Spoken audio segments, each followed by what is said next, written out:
Assalamualaikum warahmatullahi wabarakatuh. Alhamdulillahirabbil alamin. Shalatu wassalamu ala asyrafil anbiya'i wal mursalin wa ala alihi wa ashabi ajmain, amma ba'du. Apa kabar anak-anak Umi sekalian? Semoga kalian selalu sehat dan dalam lindungan Allah Subhanahu wa taala. Nah, sebelum kita memulai pembelajaran, kita berdoa dulu yuk. Bismillahirrahmanirrahim. Rabbi zidni ilman warzuqni fahman wa amalan solihan. Amin. Semoga pembelajaran kita ini bisa bermanfaat dan juga menambah keberkahan dari Allah Subhanahu wa taala. Amin amin ya rabbal alamin. Nah, anak-anak Umi sekalian, kita masuk pertemuan ketiga. Silahkan kalian siapkan pulpen, buku tulis, dan buku paketnya, sehingga nanti kalian bisa mencatat apa yang Umi jelaskan, dan kalian bisa bertanya jika ada penjelasan yang tidak kalian pahami. Oke, silahkan simak materinya. Anak-anak Umi semuanya, kita masuk bab 3, yaitu semua bersih hidup jadi nyaman. Silahkan buka bukunya halaman 31 ya. Siapkan buku catatannya. Nah, untuk pembahasan yang pertama yaitu ingin tahu tentang toharoh. Apa itu toharoh? Toharoh artinya bersuci dari najis dan hadas. Najis sendiri itu adalah kotoran yang menjadi sebab terhalangnya seseorang untuk beribadah kepada Allah. Sedangkan hadas adalah keadaan tidak suci pada diri seorang muslim yang menyebabkan ia tidak boleh sholat, tawaf, dan lain sebagainya. Nah, toharo itu meliputi dua hal, yaitu toharo dari najis dan toharo dari hadas. Kita bahas satu persatu ya. Yang pertama yaitu tentang jenis-jenis najis. Terbagi 3 najis. Yang pertama, najis muhofafah adalah najis yang ringan. Contohnya air kencing bayi laki-laki yang belum berumur 2 tahun dan hanya minum air susu ibu, belum makan yang lain. Nah, cara membersihkannya itu adalah cukup dengan memercikkan air atau mengusapkan air pada permukaan yang terkena pipis tadi. Dengan begitu sudah hilang najisnya.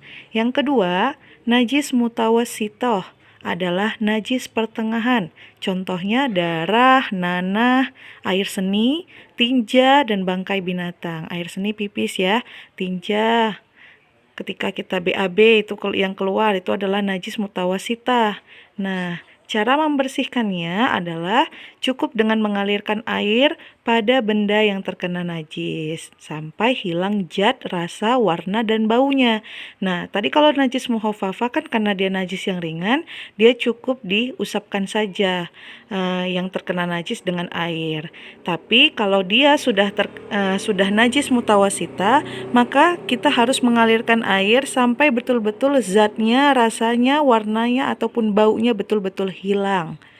Yang ketiga, najis mughalladah adalah najis yang berat.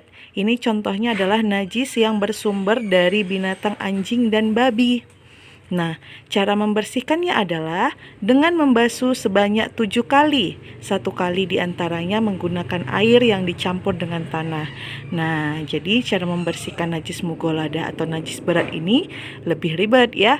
Sampai membasuh hingga 7 kali. 1 kali diantaranya dengan menggunakan campuran tanah. Nah, selanjutnya adalah jenis-jenis hadas.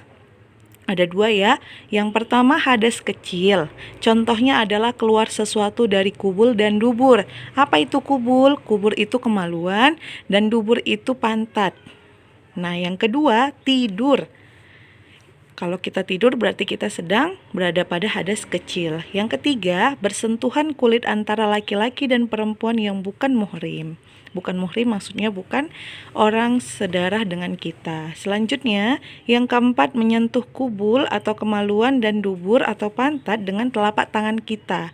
Nah, kalau kita menyentuh itu berarti kita sudah terkena hadas kecil.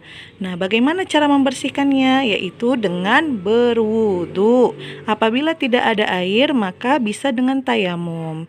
Nah, yang kedua adalah hadas besar. Ini contohnya adalah berhubungan suami istri. Yang kedua, keluar mani. Ini bagi yang laki-laki ya. Yang ketiga, haid dan menstruasi. Ini bagi yang perempuan. Selanjutnya, melahirkan, nifas, dan meninggal dunia. Cara membersihkannya adalah dengan mandi wajib, yaitu membasahi seluruh tubuh dari ujung rambut sampai ujung kaki. Nah, bagaimana cara toharoh? Yang pertama kita bahas yaitu tentang mandi wajib. Mandi wajib adalah mandi untuk menghilangkan hadas besar, sering disebut juga dengan mandi junub. Tata cara mandi wajib atau mandi junub yaitu dengan yang pertama kita membaca dulu niat mandi wajib, ya. Nawaitul gusla li raf'il hadasil akbari fardhu lillahi ta'ala. Aku berniat mandi besar untuk menghilangkan hadas besar fardu karena Allah Ta'ala. Kemudian yang kedua, kita bersihkan najis apabila terdapat di badan kita. Seperti kalau misalnya perempuan yang menstruasi ada bekas tetesan darah, itu harus kita bersihkan dulu. Selanjutnya, membasahi seluruh tubuh mulai dari ujung rambut sampai ujung kaki. Dan jangan lupa berwudu setelah itu. Selanjutnya adalah bisa kalian lihat di sini ada gambar tentang tata cara mandi junub supaya lebih dipahami, ya. Oke, sekarang kita bahas tentang cara berwudu. Apa itu wudu?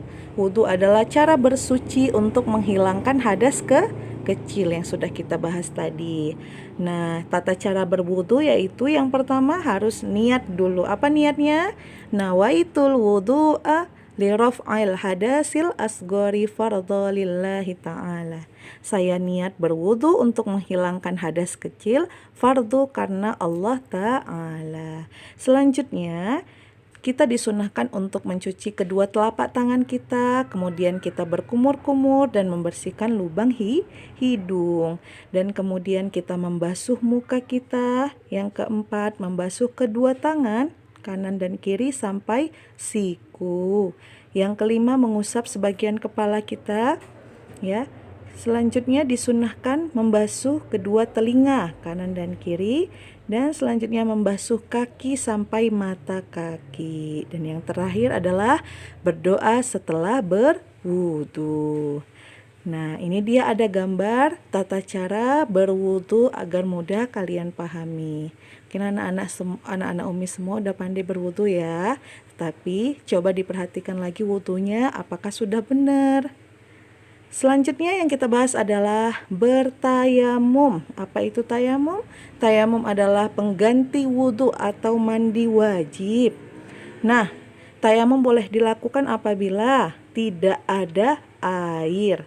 Yang kedua, berhalangan menggunakan air. Mungkin dia punya penyakit yang tidak boleh dikenakan dengan air, ya. Jadi dia boleh bertayamum.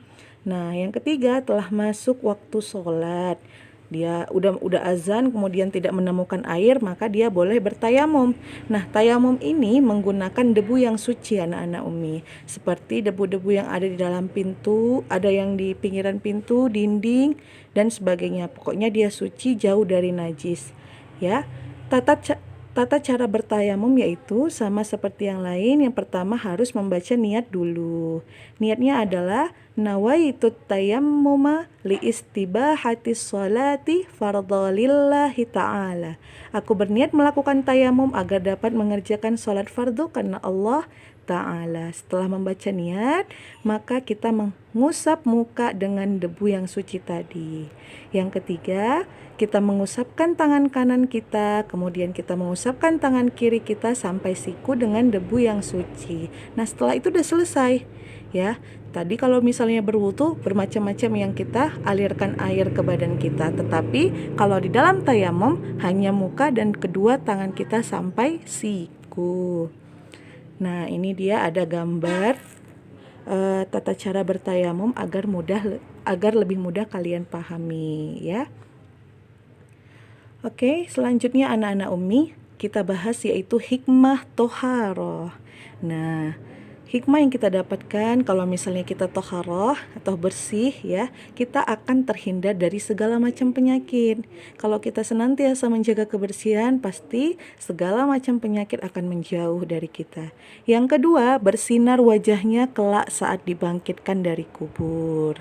Nah, orang yang senantiasa menjaga kebersihan, nanti kelak ketika dibangkitkan dari kubur, wajahnya akan bersinar. Yang ketiga, lebih mendekatkan diri kepada Allah. Yang keempat, kebersihan sebagian dari iman. Kita tahu kebersihan sebagian dari iman dan kebersihan pangkal kesehatan. Maka ini adalah salah satu hikmah dari toharoh. Yang kelima, kebersihan membuat kita menjalani hidup lebih nyaman. Nah, semakin bersih kita, semakin rapi kita, pasti kita akan hidup lebih nyaman. Selanjutnya anak-anak Umi semuanya, kita sampai di penghujung pembelajaran, yaitu tugas materi bab 3 kita kali ini, yaitu materi semua bersih, hidup jadi nyaman. Yang pertama, kalian jelaskan pengertian toharoh, najis, dan hadas. Yang kedua, jelaskan jenis-jenis najis dan cara mensucikannya. Yang ketiga, apabila kamu terkena hadas besar, maka bagaimana kamu mensucikannya? Yang keempat, tugas praktek kita ya. Kita belum pernah ada tugas praktek dan ini adalah tugas praktek pertama. Dan tugasnya adalah membuat video kamu sedang praktek berwudu. Nanti nilai tugas praktek ini ada rentang nilai dari 10 sampai 90. Semakin bagus video yang kamu buat, maka nilainya akan semakin tinggi. Silahkan divideokan kamu sedang praktek berwudu ya. Baiklah anak-anak Umi semuanya, itu tadi dia materi pembelajaran kita bab 3. Jadi kepada anak-anak Umi semuanya, silahkan dicatat apa yang Umi sampaikan tadi, kemudian kalian kerjakan tugasnya, dan satu lagi kalian kerjakan prakteknya, yaitu membuat video ya, karena ini nilai praktek pertama kita, jadi nilainya, rentang nilainya 10 dan 90. Kalau semakin bagus videonya, maka nilainya akan semakin bagus. Oke, selamat mengerjakan anak-anak Umi semuanya. Kita tutup pembelajaran dengan melafazkan hamdalah, alhamdulillahirabbil alamin. Assalamualaikum warahmatullahi wabarakatuh.